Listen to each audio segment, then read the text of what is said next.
तो इस वीडियो में सोशल साइंस के महत्वपूर्ण क्वेश्चंस पर चर्चा करेंगे जो आपके आने वाले मेघा छात्रवृत्ति परीक्षा के लिए काफ़ी महत्वपूर्ण होगा। तो इसलिए आप लोग वीडियो को ध्यान से देखिएगा। तो चलिए दोस्तों चलते हैं प्रश्न की ओर। तो देखिए यहाँ पे स्वतंत्रता मेरा जन्मसिद्ध अधिकार है और मैं इसे लेकर रहूँगा, यह नारा किसने दिया था? तो यह नारा दिया था बाल गंगाधर तिलक ने। तो इसका ऑप्शन नंबर क्या हो जाएगा? इसका ऑप्शन नंबर हो जाएगा 3 नंबर ऑप्शन सही।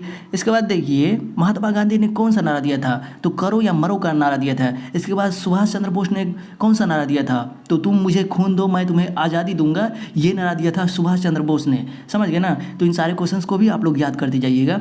इसके बाद देखिए मुस्लिम लीग द्वारा किस दिन को प्रत्यक्ष कार्यवाही दिवस के रूप में मनाया जाता है? तो इसका ऑप्शन नंबर सही हो जाएगा दूसरा, यानी कि 16 अगस्त 1946 ईस्वी को। इसी तरह से अगला क्वेश्चन देखिए, भारत एक गणतंत्र कब बना? गणतंत्र का मतलब क्या हुआ? हमारे देश में संविधान कब लागू हो गया? तो 26 जनवरी 1950 ईस्वी को। तब ना हम लोग मनाते हैं 26 जनवरी को प्रत्येक वर्ष गणतंत्र दिवस।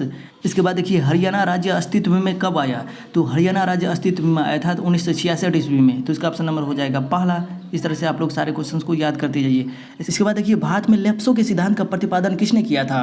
तो भारत में लेप्सो के सिद्धांत का प्रतिपादन किया था लॉर्ड डलहौजी। ये एक ऐसा व्यक्ति था कि दूसरे पर तुरंत गलती का आरोप लगा देता था, जबकि वह व्यक्ति गलती नहीं करता था। यानी कि ये फूट डालो और शासन करने की नीति अपनाया लॉर्ड डलहौजी ने। यानी कि इसका ऑप्शन नंबर हो जाएगा दूसरा। इसी तरह चलते हैं अगले प्रश्न की ओर। 1854 में भारत के गवर्नर जनरल को कौन सा शिक्षा का खरीदा भेजा गया? तो इसका ऑप्शन नंबर हो जाएगा पहला, मैकाले का खरीदा। इस तरह से आप लोग सारे क्वेश्चंस को याद कीजिएगा। और हाँ, इसी चैनल के माध्यम से राष्ट्रीय आयसा मेगा छात्रवृत्ति परीक्षा के ऊपर हमने बहुत सारे वीडियो बना दिए हैं। तो यदि आप लोग उन सारे वीडियो को नहीं देखे हैं तो प्लेलिस्ट में जाके उन सारे वीडियो को अवश्य देख लीजिएगा। यदि आप लोग सारे वीडियो को देख लेते हो तो 100% हम गारंटी देते हैं कि इस एग्जाम को पास करने से आपको कोई भी नहीं रोक पाएगा। तो चलिए दोस्तों अब चलते हैं अगले प्रश्न की ओर। देखिए सन 1828 ईस्वी में कलकत्ता में ब्रह्म समाज की स्थापना किसने किया था? तो ब्रह्म समाज की स्थापना किया था राजा राम मोहन राय ने। तो इसका ऑप्शन नंबर हो जाएगा पहला। इसी तरह से चलते हैं अगले प्रश्न की ओर। वास्को डी गामा ने भारत के लिए समुद्री मार्ग की खोज कब की? तो वास्को डी गामा ने भारत के लिए समुद्री मार्ग की खोज की थी 1498 ईस्वी में। तो इसका ऑप्शन नंबर हो जाएगा चौथा। इसी तरह से चलते हैं अगले प्रश्न की ओर। भारत का पहला गवर्नर जनरल कौन था? तो वारेन हेस्टिंग्स था। तो इसका ऑप्शन नंबर हो जाएगा दूसरा। इसके बाद देखिए ब्रिटिश सरकार ने कैलिको एक्ट कब पारित किया? तो ब्रिटिश सरकार ने कैलिको एक्ट पारित किया था 1720 ईस्वी में। तो इसका ऑप्शन नंबर हो जाएगा चौथा। इस तरह से आप लोग को सारे क्वेश्चंस को याद करना है। इसके बाद देखिए किस स्थान पर हिंसा भड़कने के कारण असहयोग आंदोलन को स्थगित कर दिया गया? तो इसका ऑप्शन नंबर हो जाएगा दूसरा, यानी कि चोरा चोरी कांड के कारण असहयोग आंदोलन स्थगित कर दिएगा। अब इसके बारे में हम असहयोग आंदोलन क्या है इसके बारे में पहले एक वीडियो बना दिए हैं। तो यूट्यूब पे सर्च कर लीजिए असहयोग आंदोलन क्या होता है GKS स्टडी सेंटर, तो आपको वीडियो मिल जाएगा। यदि आप लोग उन वीडियो को देख लीजिएगा ना तो आपको 100% एक बेहतरीन तरीके से तैयारी हो जाएगा।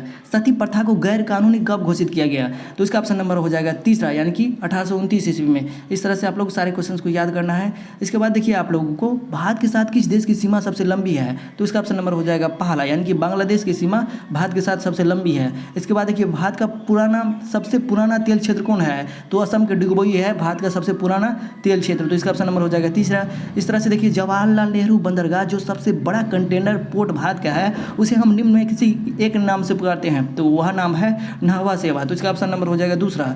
तो इस तरह से आप लोग सारे क्वेश्चन याद करना है। अब देखिए भारत व पाकिस्तान के बीच 1947 में बंगाल विभाजन के बाद कौन सा कॉरिडोर बनाया गया था? तो इसका ऑप्शन नंबर हो जाएगा चौथा, यानी कि सिलीगुड़ी कॉरिडोर बनाया गया था 1947 में भारत एवं पाकिस्तान के बीच बंगाल विभाजन के फलस्वरूप। भारत की सबसे बड़ी खारे पानी का झील कौन सी है? तो इसका ऑप्शन नंबर हो जाएगा दूसरा, यानी कि चिल्का झील हो जाएगा। चिल्का झील भारत के सबसे बड़े खारे पानी का झील है और ये खारे पानी को पिया नहीं जाता है, ये मनुष्य पी नहीं सकता है क्योंकि खारे पानी इतना नमकीन होता है ना जो पीने लायक ही नहीं रहता है। इसके बाद देखिए भारत का कितना प्रतिशत आयात व निर्यात समुद्र द्वारा होता है? तो इसका ऑप्शन नंबर हो जाएगा चौथा, यानी कि 97%। अधिकांश हम लोग व्यापार करते हैं समुद्र मार्ग के द्वारा ही, क्योंकि समुद्र मार्ग के द्वारा परिवहन खर्च कम पड़ता है, आने जाने के लिए जो है सुविधा होता है, जिस कारण से समुद्र के द्वारा ज़्यादा व्यापार होता है। इसके बाद देखिए भारत का पहला हरा हवाई अड्डा क्षेत्र कौन सा है जो सार्वजनिक निजी साझेदार के अंतर्गत बना है? तो इसका ऑप्शन नंबर हो जाएगा तीसरा, यानी कि कोचीन हो जाएगा।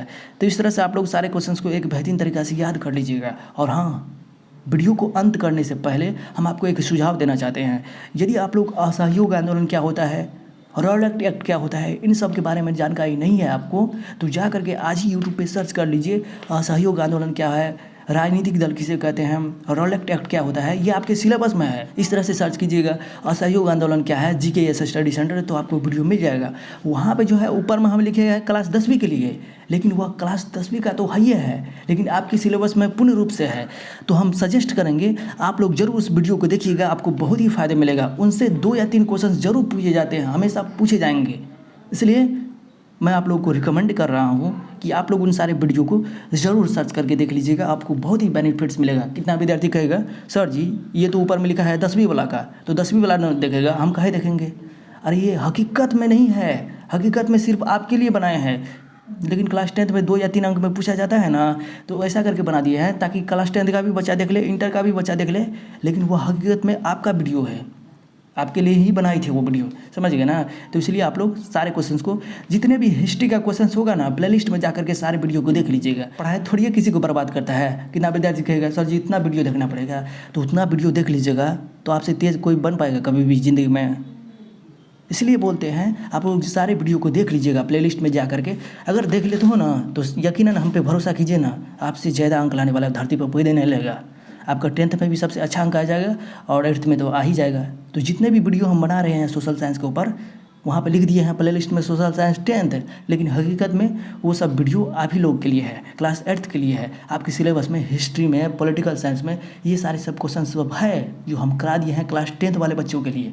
क्योंकि क्लास 10th वाले बच्चों में सब्जेक्टिव ग्रुप में 2 या 3 अंक में क्वेश्चन पूछा जाता है ना, तो इसीलिए बना दिए हैं ताकि क्लास 10th का भी बच्चा देख ले। लेकिन हकीकत में वो आपका सिलेबस है, आप ही के सिलेबस के आधार पर हम वहाँ पर बताए हैं। तो इसलिए जा करके आप लोग सारे वीडियो को देख लीजिएगा।